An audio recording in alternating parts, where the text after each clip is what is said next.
Fire Radio. Hey everybody, it's Rob, National Fire Radio, Frontline Mindset. I am excited today because all the way across the world, in fact, a day ahead of time because of the international time change and everything else that happens, I'm still confused by all of it. I am joined by Andrew Hamilton. You may have seen him on TikTok doing food reviews from Long Bay Jail, right? Is that the facility? That's right, Long Bay or Parklea Prison. Yes. Yep. And you've also seen him on TikTok with the Mad TV doing dad jokes with his other friends and cast there. Andrew Hamilton, welcome to the show. I am super excited to have you on. Rob, thanks for having me on. This is a pleasure. It's great to chat to you. And it still shocks me anytime people from outside of Australia know about my stuff. So this is very cool. Yeah, man, this is like I said, it's been awesome. We talked a little bit about this. We did a little bit of a pre-show, just going over some stuff. But Andrew, for those who don't know you, kind of just give yourself a brief, like who you are today. Yeah, sure. So I worked in public relations after I went to university in Australia, in Sydney, and then I worked in public relations for over a decade. And so that whole time I was also moonlighting as a dealer of magic mushrooms. And so I was selling those mainly to friends and friends of friends for a long time. And then over the course of over a decade, that escalated to being a very big money earner for me. And then that grew out from selling just magic mushrooms to me also selling MDMA and LSD and ketamine and cocaine. And then after 15 years of doing that, and I was a bit of a mess, I opened up a restaurant, and I was just a kind of a fat, depressed drug addict. And that all came to a head when my fiance had a mental breakdown on cocaine, and she ran off and told the cops that I was a drug dealer and got the house raided by police. And I got sent to prison, and I was locked up in remand, which is basically like unsentenced prison. And so I was in remand for 4 months. And while I was in there, I started to think about, I felt like my life was over, and I started to think about, well, what would I do differently if I could do it all over again? And weirdly, the only answer that I had in my head was stand-up comedy. For some reason, that was the only answer I had in my head. So I started writing jokes, and because I was so bored in prison, I started writing food reviews of all my prison meals. And when I got out, I was under house arrest for quite a few months at my parents' place. And so the first comedy gig I ever went to was in was the end of January 2022. Sorry, the end of January 2022. I had to go with my mum because I wasn't allowed out of the house unless I was in the company of my parents. And so that was my first open mic comedy gig with a whole bunch of like 20-year-old dudes talking about wanking, and I'm there with my mum.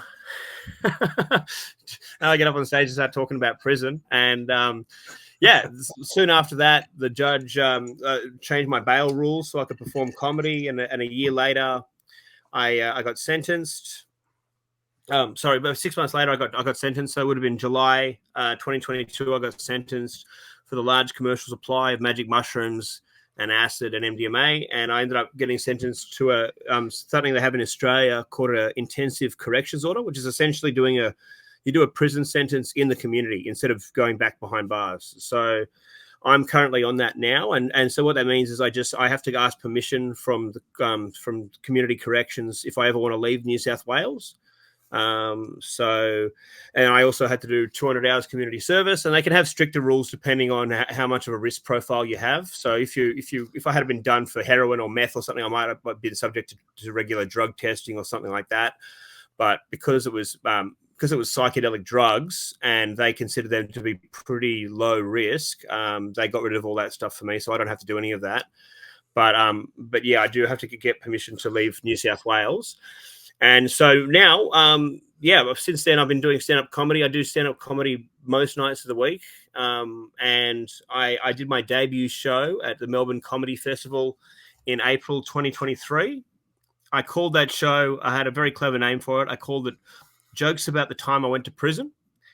'Cause I thought let's just put exactly what it is on the can, because when you're a nobody doing comedy and there's a million different comedy shows on, if you just name the show Daffodil, people are not going to know what the hell it's about, right? So Right. I was offered a small room late at night and at 10:40 at night, and for you guys, just to set the context of it, it would be like what have they got in uh, the comedy festivals that you've got in North America? You've got like just for laughs in Montreal, or they've got the Edinburgh Fringe Festival in Scotland. There's ones like that are the huge ones in the Northern Hemisphere. This is the Melbourne Comedy Festival is the biggest comedy festival in the Southern Hemisphere. So I went to that and I plugged away late at night with my show. And, some of the first shows I had really low attendance. I had like 4 people in my second show. So it was pretty tough to do an hour show to 4 people. Yeah. But slowly word kind of built and I started to get some good reviews and I ended up getting nominated for Best Newcomer at the festival, which was life-changing. After that, then the rest of the shows I did, that festival was sold out, and I got management out of it. So I got an agent, and I've got a book deal out of it, which will be coming out later this year. And now I get to travel around as a professional stand-up comedian, and it's my life has changed like completely 180 degrees, and I'm very lucky and thankful, and it really feels like that 4 months in prison kind of saved my life in a weird way, because I never would have never would have discovered stand-up comedy without it. I think the what drew me to your story, and I said for those who are listening, I kind of stalked Andrew on social media via YouTube and stuff like that, because I was just so interested in this story. But like you talked about in one podcast or interview that you did, you talked about the arrest and everything that happened. But then it was like a point where, because I remember listening to the food review about, I think it was like the chicken sandwich and then you're like, and my fiance told me she rehomed my dogs. And then, so like, whatever, it was 4 out of 10, but like, and I remember laughing at it, at the TikTok reel of that, but then hearing your actual story of being like, because at the time this all went down, you were in throes of addiction massively to cocaine primarily, right? Like, yes.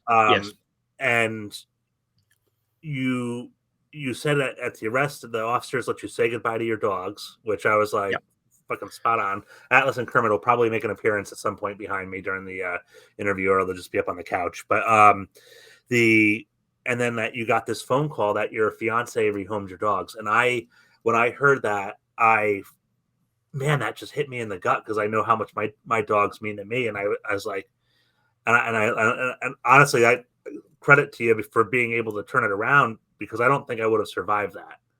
And so like you developed this mindset of having this humor and becoming a stand-up comedian, at least that's my perception of it, and it got you through this. Like, can you kind of talk on that a little bit? Well, I think firstly, I don't dismiss that you wouldn't be able to get through that, Rob, because I think you don't really know what you can get through until you test it. I think that if I was before I went through all that, I probably wouldn't have thought that I could get through it either. But you find that when you hit crisis moments in your life, that the body kicks in. You find that you have a level of resilience within you that sometimes you don't really realize that you have, but you have all these faculties that come to you in your time of need, and that's pretty cool. That's just that there's something within the human spirit. There's a drive to survive and get through shit, and most of the time people are lucky enough to not go through crisis points and don't find that out. But sometimes finding that out can be life-changing when you find out what you have within you. It certainly was a pretty dark period, particularly the first few weeks in prison. But then when I started to let go of my old life, when I was in there, and just accept, because when I was in there, it was before I'd been sentenced. I was thinking I was going to be in there for a few years. I had slowly started to get my head around accepting that this was my new life for now. Being an incarcerated person this is my new life. I need to stop hanging on to that old life because I may not be it may not be back when I get out. And so then when I started doing that, I started to accept my surroundings more. That made my perspective change, and I became much more positive because I just try to see the best in the situation for me. So that small things like just enjoying a cup of coffee in jail in the morning, just something like that, and exercising and having a laugh in the yard. Just watching a TV program in the evening with my cellmate and laughing about it together, like reading a good book, just small things like that, just to keep my sanity. Mm-hmm.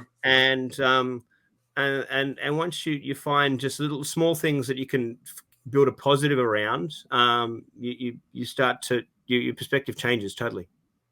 Did you find that, like, once you were in jail, that, and I don't want to say life slowed down because that would seem almost too obvious, but like there was, like, were you lacking all the distractions of the business, I don't want to say the fronts, but like, the use of the drugs, and now all of a sudden, like, you could really appreciate that book. This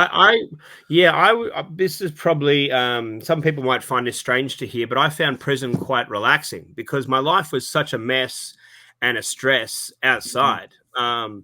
That in prison, I mean, you don't need to worry about rent or food, all these kind of like day-to-day worries of just surviving in the outside world go away. Your only job in prison is just to survive the next day.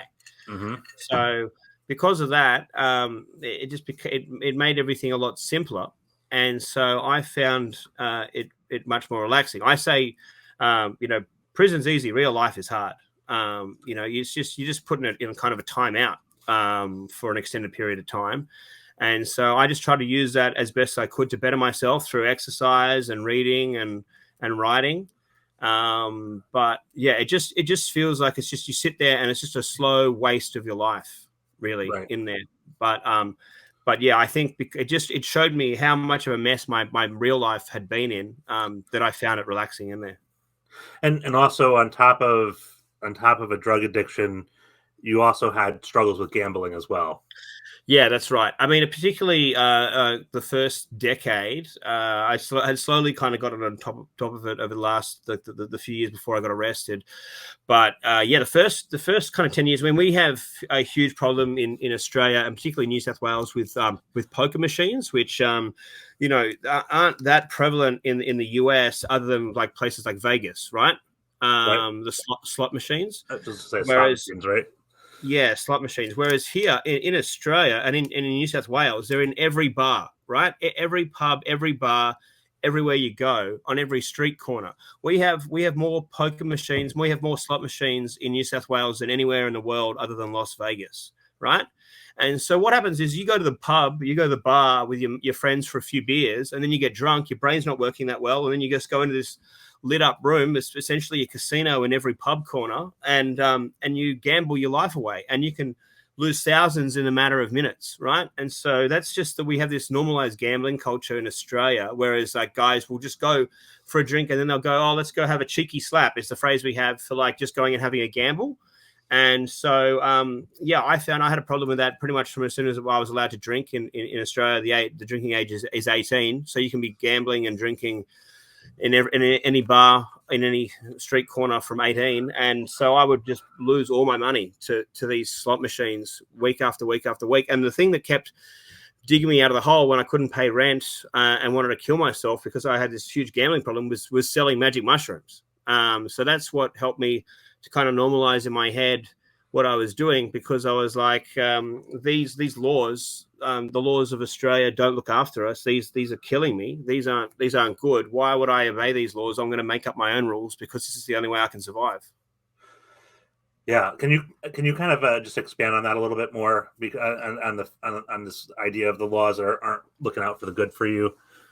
Yeah, well, because the most harm that I saw, both when for myself and others, was gambling and drinking, starting fights. The gambling was just destroying me. It was the biggest problems. Whereas when I was having magic mushrooms, I was just sitting with a bunch of mates in my house laughing our ass off, or we'd go camping or like things like that. And so we'd have all these positive times on magic mushrooms. And so for me, it was like, I don't understand why those ones, why drinking and gambling are legal and magic mushrooms are illegal. This doesn't make sense to me. And so the fact that there was these things that are legal that I was finding to be quite evil, and this magic mushrooms are illegal, but at times were the only thing that was keeping me going. Well, it was like these laws don't make sense. Why would I obey these laws? Yeah, and I find like one of the things we had here, when I was a kid, was the DARE program, and this police officer would come in and talk to us about the dangers of drugs. And they glanced over alcohol real quick, just like, hey, it's alcohol. You have to be 21 to drink this, and be careful of alcoholics. But then they would talk about marijuana, psychedelics, and then methamphetamine, dope, heroin, coke, crack, whatever. Like, and it was all the same. And I watched so many of my friends experiment with weed and be like, this is not bad. And then like it led some to a very destructive path, because they're like, well, if they lied to us about how this marijuana was going to make me do all these crazy things, they certainly weren't on being honest with me about, heroin or whatever else, and some of them unfortunately have passed away from heroin overdoses or using other drugs. But like even as a first responder, I can tell you maybe 2 or 3 stories of somebody using psychedelics and having a bad trip and taking them to the hospital, but I can tell you thousands of intoxes, drunk driving accidents, suicides, fights, shooting, like all things that are derived from alcohol, and just going off the rails. Like, so exactly. I thank you for kind of clarifying that, because there's something to be said about it, and we're certainly seeing psychedelics being used now to treat PTSD in first responders. Yeah, well, it's interesting. The two of the main drugs that I was in prison for, have now been made legal in Australia. Magic mushrooms and MDMA have both been legalized for medicinal use, so doctors can prescribe them. So there seems to be that there is a slow shift in perceptions, both here and internationally, and we'll see where that goes. But I think putting it like alcohol is legal and then the rest are just illegal drugs is just there's more nuance required than that. All these drugs do very different things, and I think there needs to be further research and education around each individual one.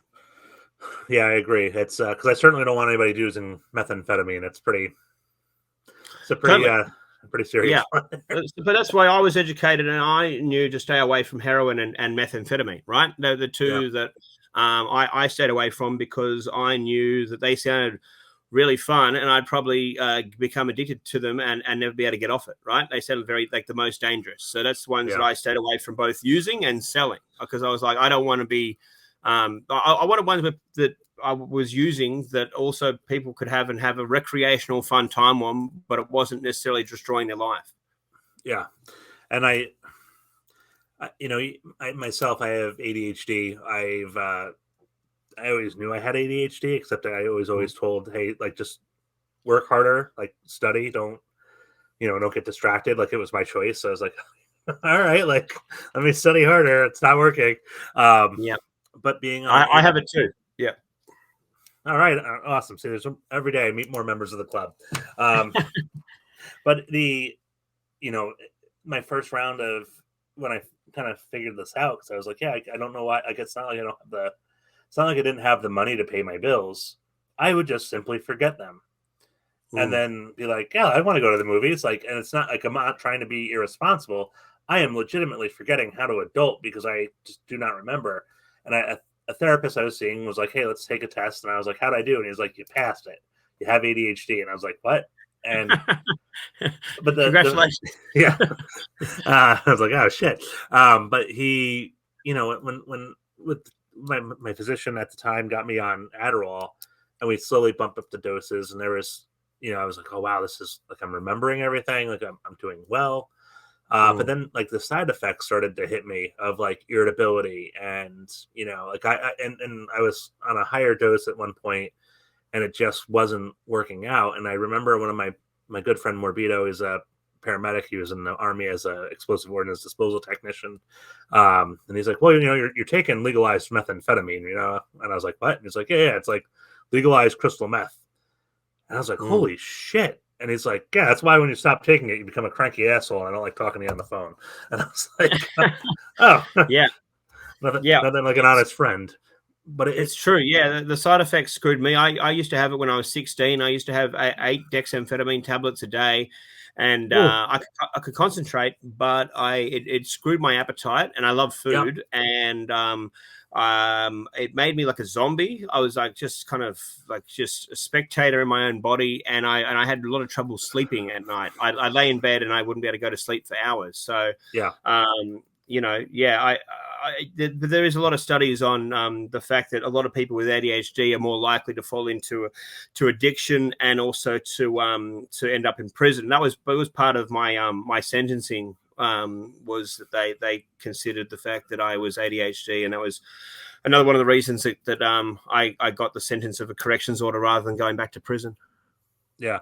And I just, like I said, I kind of went down that rabbit hole just because, like I said, it's methamphetamine's bad. And like I had a legalized version of it and I just saw how much it changed my life. And now, I'm on some different meds now and it's good because it's all working out. At least kind of, sort of. My wife would probably disagree on some of the things that I forget. Still irritable? Yeah. She'd definitely be here curtailing this one. I'd be like, excuse me. I have a list. But yeah, so all right. So kind of going back to you a little bit here, Andrew. So you make this choice when you're in this moment of your life to start doing comedy.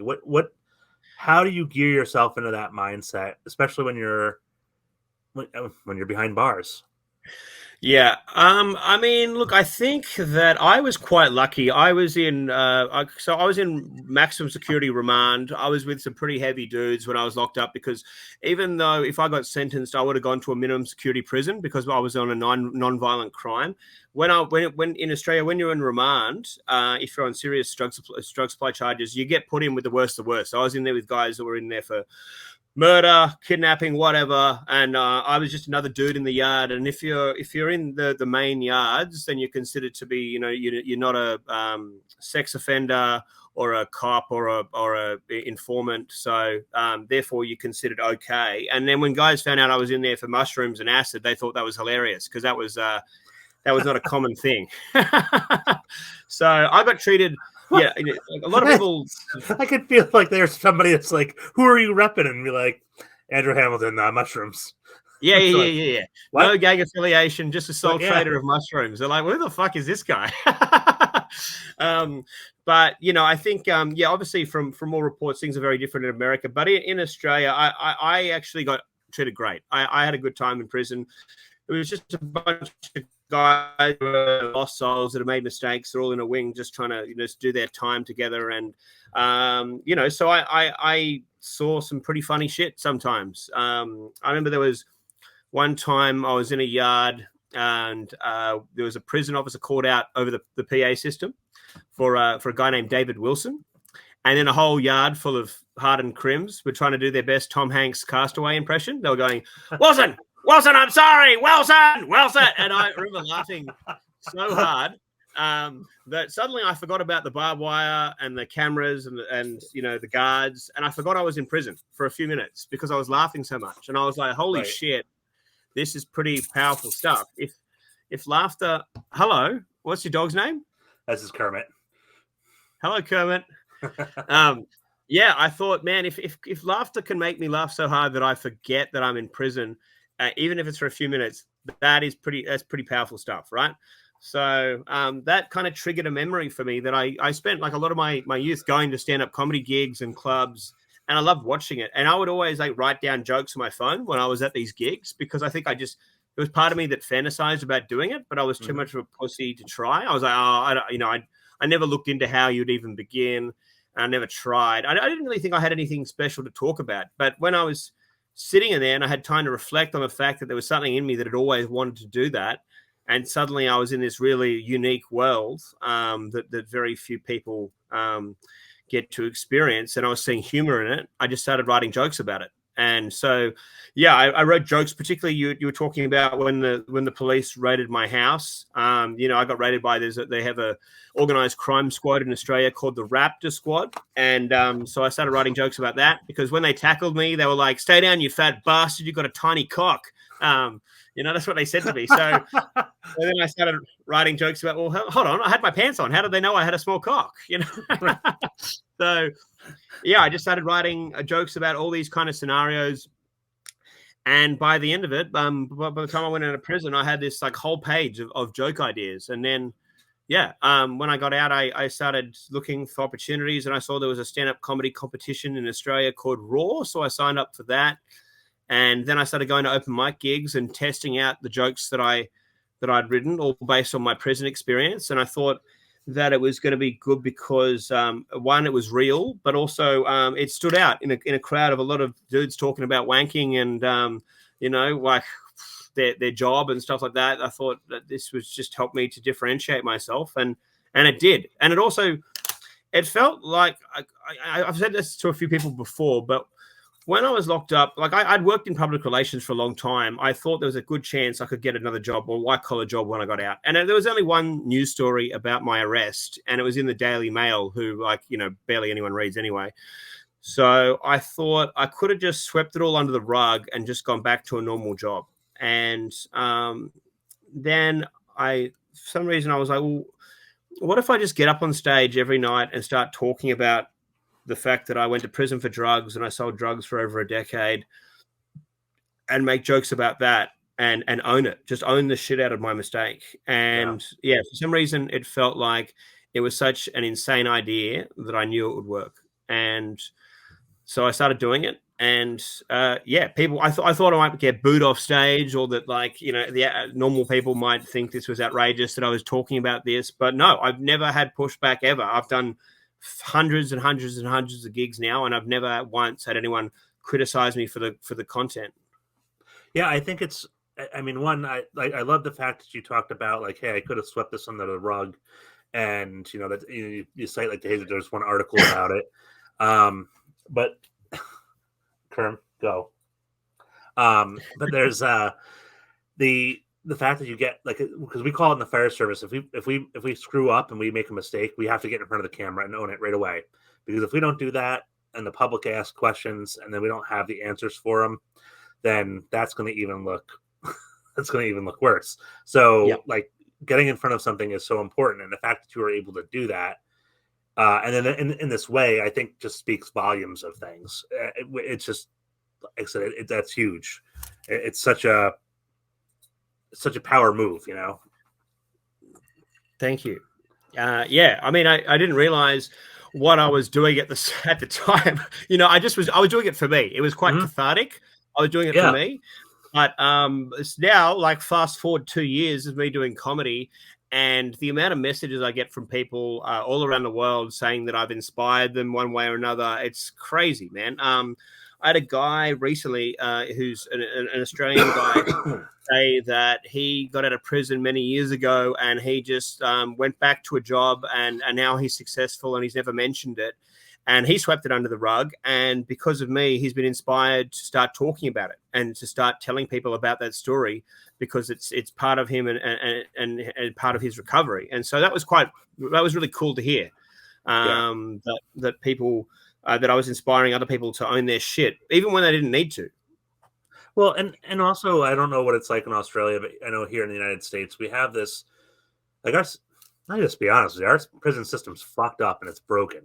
Like, we're putting, I think everyone in the world knows that about the US. Yeah.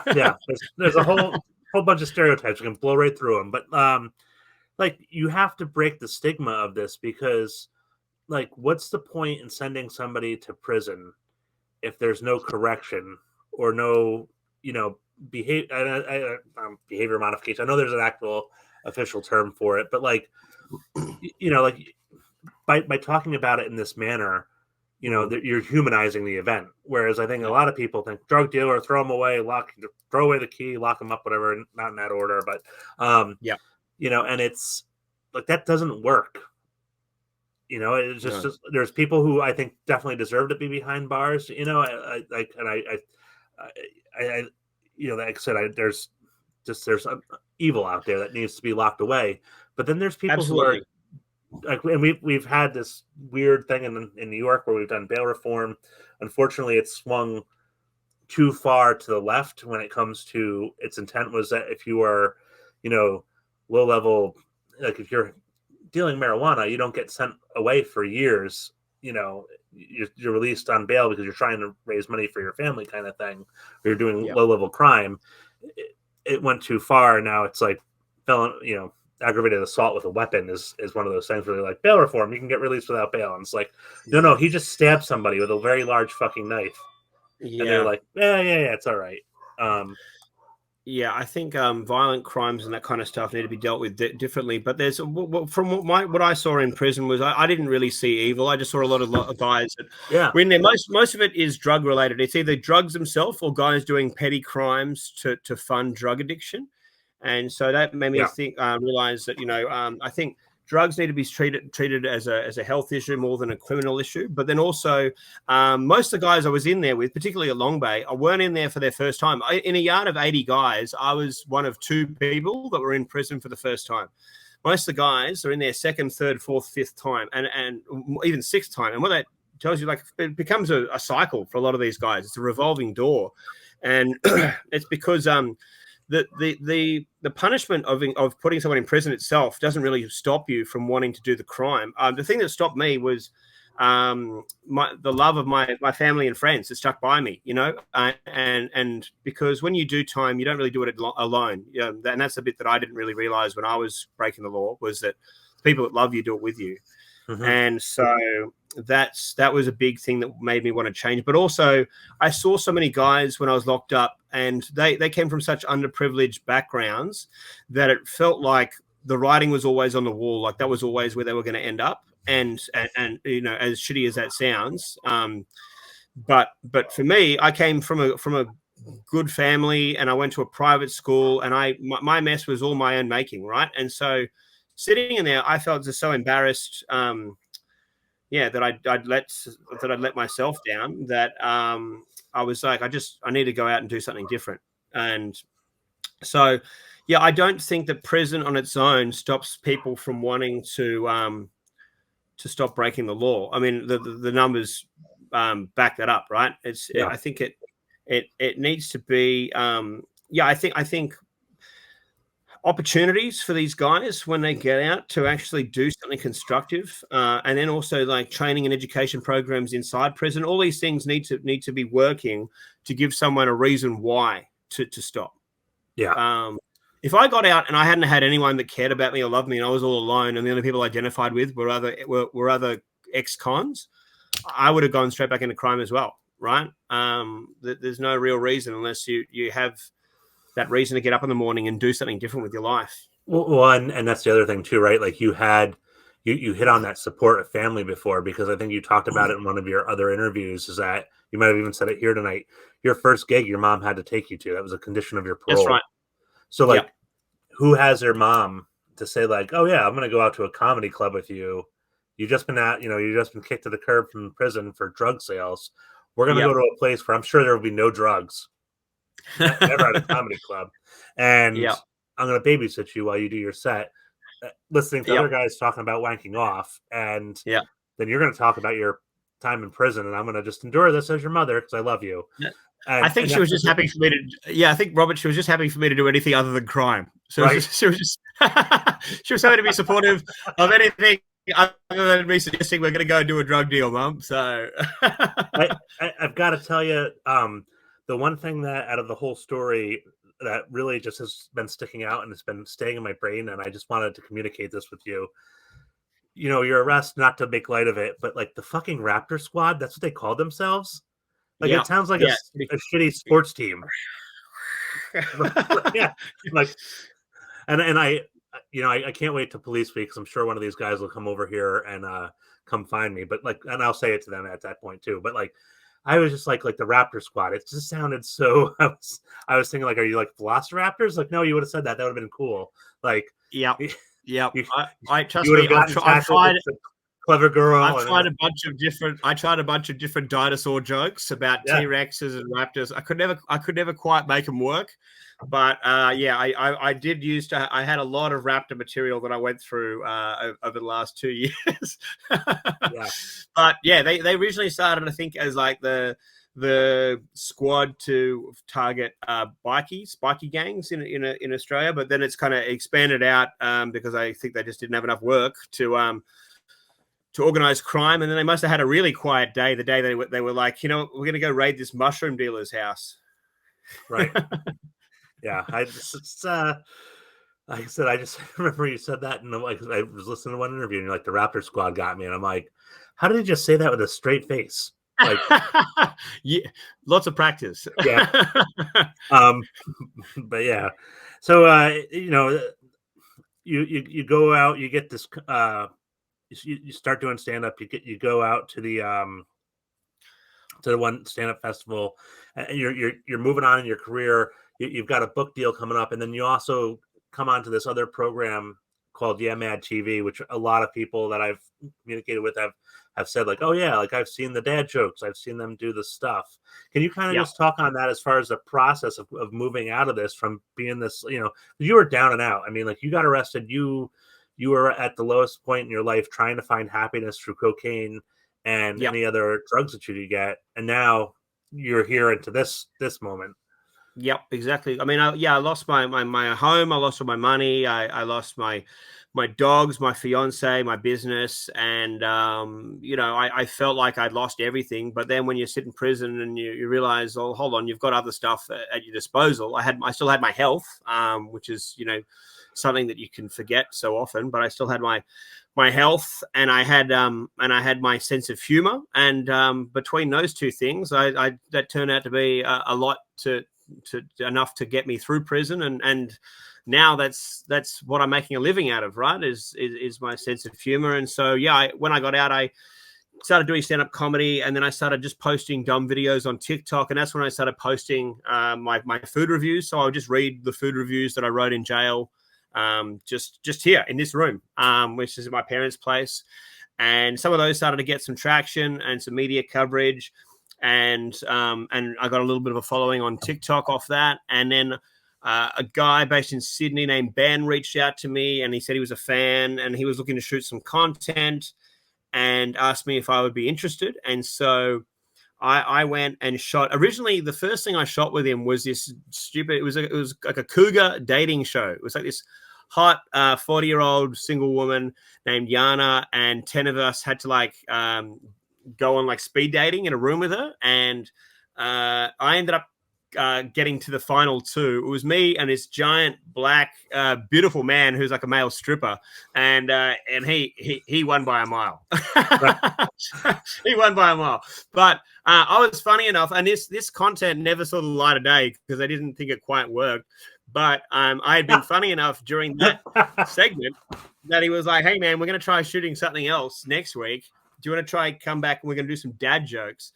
And so he was like, have you got any friends that can come and do this? So I had a few friends in the open mic kind of comedy scene in Sydney, and I told them to come and do it. And so that was when Alan came, and my friend Steph, and we started shooting content. And yeah, I told a joke. I said, what do you call a dog that can do magic? Labracadabrador. And because I had such trouble saying it because I thought it was so funny, it got like 100 million views on the internet. It blew up so hard, and then the rest was this history. We just kept shooting, and I got more of my comedian friends involved. I got Sath and Alan got a killer involved, and they got a Chloe involved, and so we were all open mic. We're all comedians in Sydney. And yeah, so we just started shooting content, and now that channel has turned into a monster. It's got 1.7 million subscribers on YouTube. Mm-hmm. And we started in like March last year. So what's that, like 10 months? And it's like Yeah. a monster. It's crazy. And it's all just us just saying dumb jokes that we found on the, I mean, I write maybe about 10% of the jokes, but most of them are ones off the internet. Yeah. I think the interesting part about it is that, and one of the things with National Fair Radio, we always said that like because we didn't know why we were successful, but Jeremy would say we're successful because we're authentic. We are who we are. We're not trying to be somebody else. We Yeah. are 100% who we are. And when I watch you guys do the jokes, like, and then even seeing some of the behind the scenes stuff, you guys definitely seem like you're 100% authentically who you are in those Yep. moments. And it's not like I don't think Alan has this persona that he puts on, or Akilla does, like he just turns into this serial killer looking guy. Like he's always like, he doesn't actually look like a serial killer, but but like, that everybody there has like they are them 100%. And you Yep. can And we see all that. like each other. We all have fun together. Like, yeah, we're laughing our ass off from the moment we arrive before the cameras are starting till when we go home. And a lot of times we'll finish a shoot. We usually shoot on a Sunday, and then we'll go and do a comedy night, or go do a comedy gig later that evening. Half pissed from doing the shots, we'll go and do a comedy show. So it's a very fun day. We're actually shooting. What day is it? Today here is Thursday in Australia, in Sydney. So yeah, we're doing another Mad shoot this Sunday. So in 3 days. Yeah, and that's I think that's the other thing that as a firefighter, I'm impressed just with the alcohol that you guys put down, and somehow you don't fall out of those chairs. I mean, you're going shot to shot, and it's definitely harder because I laugh at my own jokes so much, Rob. Like you'll see how many shots I'm having to hammer. Luckily, I'm 6'1" and 100 kilos, which is, I don't know what that is in pounds, but I'm a big boy, so I can handle it. Yeah. But yeah, some of the other guys not so much. I think the latest episode that came out, Alan had to do quite a lot of shots, and you can see that he started to get quite funny on it.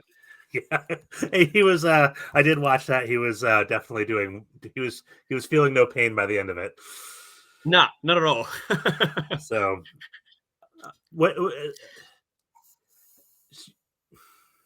Sure, I just had something and it went right out my ADHD brain. I was like, oh, gotta get some pizza. But I mean, look, we're with that channel where we don't know where it's going to go after this. We're going to have a meeting and try and figure out what other things we can do, because at some point we're going to slowly start to run out of good jokes on the internet, and it's like quite a hard work to write that many good jokes every kind of shoot. So what else, what other content we do, we'll figure that out. I think there's certainly some scope for us to do some kind of like impractical jokers kind of stuff, or like just dumb game show kind of ideas. We'll figure it out. Just something where we can all be our natural funny selves together, I think should still work.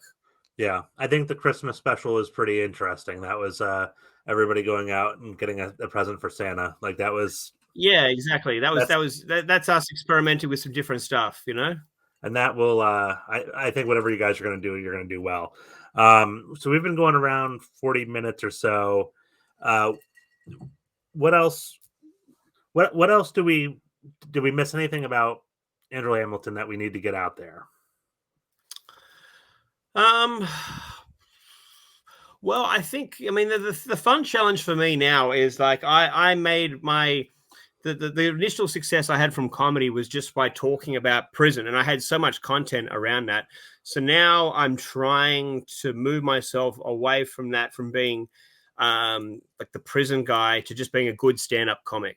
And so, I'm only 2 years into comedy. Oh, not even. I'm 2 years at the end of the month. So, I understand that I've progressed very quickly. And you hear all these amazing comedians talk about how they didn't get good till like many years in, right? 5-10 years in, and they started to really hit the sweet spot. So I'm trying not to put too much pressure on myself, but I've got people coming to my show, so I want them to, have a good time. So yeah, I'm in the middle of trying to learn the craft, learn what I can talk about, and figure out what I have to say as a comedian beyond prison. And that's where I'm at the moment. So I'm about to tour in Australia a new show called Andrew Hamilton's Shit Bloke, and the basic premise of that is that just because you stop breaking the law doesn't mean you instantly become a good person. You got to work on yourself, right? So, so that's kind of where I'm at the moment. And so yeah, I'm working on that show. I'll be touring it around Australia. But I mean, the dream is, man, in another couple of year or two that I start touring internationally. So yeah, I'd love to go to the Edinburgh Fringe Festival in Scotland. And, I have, like, from my social following, I have a huge contingent of US followers, and I'd love to make it to the US one day. I'm going to need a really good immigration lawyer to get me in, but it looks like there is a pathway for me to be able to do it if you can make a good enough case around why you deserve an exemption, right? And so my case would be around my rehabilitation story, because some really cool things that I get to do now because of, I guess, my journey. I just performed before Christmas. I got to perform for a juvenile detention centre in Australia, in Sydney, for the boys there. And that was pretty full on, because originally I thought I was going to perform for all the boys together, but then I got told a few days before that I would have to perform for all 5 separate units of boys separately, because they don't mix well. And what they meant by that was some of them have killed each other's friends and family. Like, they have serious gang beefs. So, that was quite sobering to hear that when I was planning to go in there and tell them jokes about my dick, yeah.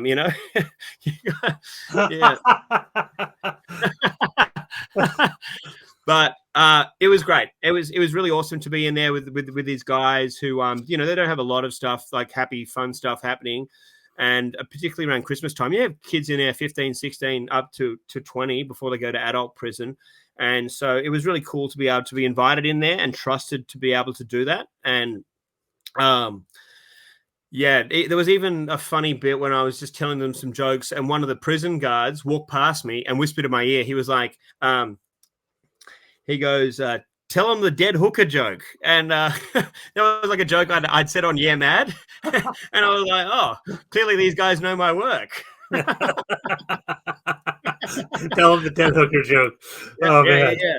But now, next month, I am been invited to go and perform in maximum security prison. Not the one that I was in. I'm going into Silverwater prison, but it's cool. And so my dream is one day, hopefully, I can go in there and film an hour special at Long Bay Jail. I can be like Johnny Cash, I was just going to fucking say that. That's amazing.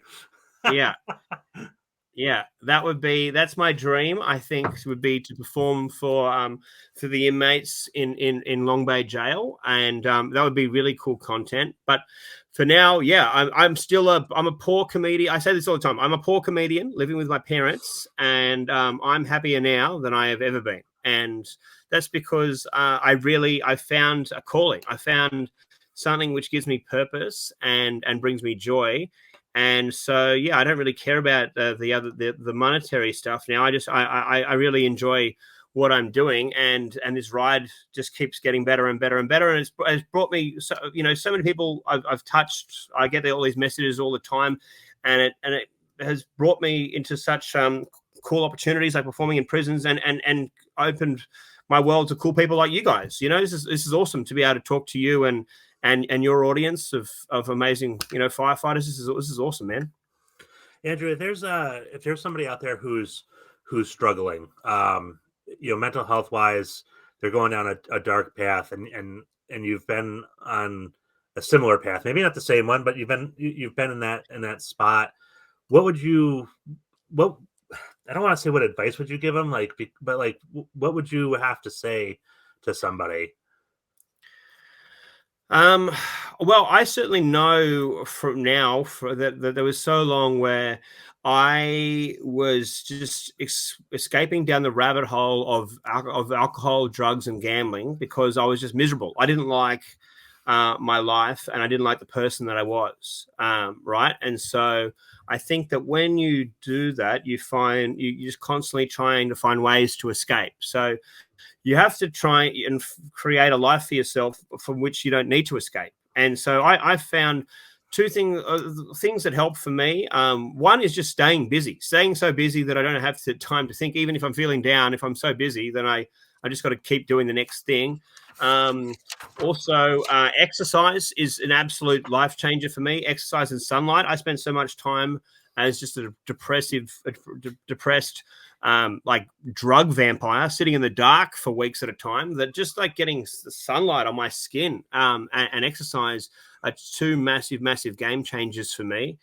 That then the rest kind of falls into place. But I think that, if another thing which I've found from talking to people on my podcast is sometimes, yeah, people don't really get to that point where they ask themselves what they would want to do with their life until it all goes to shit, right? Until Mm-hmm. you're told that you have a few weeks to live, or your wife is leaving you, or your best friend just died, or you're going to prison. Suddenly, you start to ask yourself some harder questions, and really, you need to find a way to ask yourself those harder questions before that happens, because I don't know.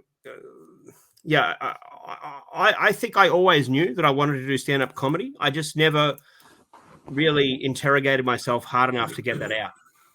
Yeah. And there are so many people that go through life, and it's not until they're old and miserable and they reflect on their life and think, what did I always wish if I could redo my life, what would I have done? And I guarantee you, when they think that, there'll be an answer. They'll know what it is, but they'll be 80 years old and the opportunity will have passed them by. So I would just encourage you to try and ask yourself that question now. You'll know an answer, and just start thinking about what you can do, even if it's a hobby, right? Even if it's something you just do as a side hobby, it's just something that gives your life more purpose, will just suddenly be absolutely life-changing for you. That's what I think, because yeah, I was lucky enough to go to prison, and have that moment of self-reflection, but not everyone's that lucky. I think when you said about having the conversation with yourself, asking yourself the questions, I I think sometimes people are afraid to do that because of the hard look, or there's just that anxiety. But what I've always my advice to first responders when they're like, they go to a traumatic incident and they're just like, "Oh, shit," like, and then the nightmares or the flashbacks. But I tell them, I was like, the minute that you say out loud, man, I'm messed up from that call. Like, I didn't expect to see them kids there, or whatever the whole thing is, right? Like, you get that out, like, or I don't feel right because this happened. But the minute that you speak those words, like the static on the radio, the channel now all of a sudden comes in crystal clear. Yep. Or the television set that's all like from the 50s, the antennas and stuff. It's all scrambly, and all of a sudden the picture just comes in. And once that happens, you own it. You don't have to. It doesn't have to own you anymore. So I think in light of with what you said, like you asked those questions of yourself, that's going to help. That definitely is helping out. Take Yeah, ownership of it. I think you just touched on something which I haven't really considered before, which is also that, yeah, for me, comedy was just a great outlet because I was very angry when I got out of prison. I was angry at my fiance. I was angry at myself. I was angry at the friends that left me. I had so much rage that I didn't want to use that in a negative way. So that I used it in comedy. You think that Mm-hmm. people get up and just they're saying stuff on stage at a comedy gig because they want to be funny. No, I was doing it because I was fucking angry, man, and I wanted to get it out through a positive outlet, and I chose comedy. And so I found that deeply, deeply cathartic, and help. That's how I process my trauma or any anger is through making jokes about it, right? Mm-hmm. And then people get to enjoy that, and I feel good about it. So yeah, if you've got people that have this stuff stuck in them, find a way to express it. If that's talking to a friend, family, or counseling, great. If that's through art, painting, writing, music, comedy, whatever you want. Maybe it's not good to keep it all in, but maybe you need to express it in one way or another. But just try and find a positive way to get it out. Yeah, 100%, man. That's I think that's where we're gonna end it because that's pretty strong right there. And I don't know if we can pull out another one, but no, that's No worries. Yeah, Andrew. we call that a strong closer in the beers, Yes, good strong closer right there. And Andrew Hamilton, where can people find you? Well, until that magical day when I can enter the US, just check me out on social media. It's Andrew Hamilton Comedy on Instagram, or andrew.hamo on TikTok. They're the main ones for me at the moment. I'll be touring Australia this year, and then hopefully the global tours will continue. Will start up in the next few years as I get a big enough audience to sell some tickets. Yeah, I think you're going to be there sooner than you think. So, and I'm pretty excited about it because I know from all the way over here in the United States, it's been just the past couple months or whatever that I've stumbled into your content. It's been interesting to watch it develop. And I you said something before about like, hey, you're 2 years into this, and you talk to other comics, or you hear from other comics, and they say, oh, it's took me years to get to this. The thing that I know that's different is with you is you're not trying to rush the process, and you're embracing it. I mean, you've taken these 2 years in stride, and you're not like it's happened because I'm fucking good. Like, no, like you know exactly how this is laid out, and you're going to embrace the process. And I think the process is going to come back twofold for you. Absolutely. So, yeah, I love the journey, man. It's a lot of fun. I mean, every night I get to go up and just say dumb things into a microphone and try to make strangers laugh. And that's such a weird, cool thing to do. Yeah, 100%. Well, stick around here. I'm going to do our outro. But everybody, thank you for tuning in tonight or today, depending whenever you listen to the podcast. But Frontline Mindset National Fire Radio with Andrew Hamilton Comedy on Instagram. Check him out. You are going to laugh your ass off because he's hysterical and just a great conversation, the mindset that got him to where he is today. This is Rob, National Fire Radio. We'll see you guys out there. See you later. Thanks for having me.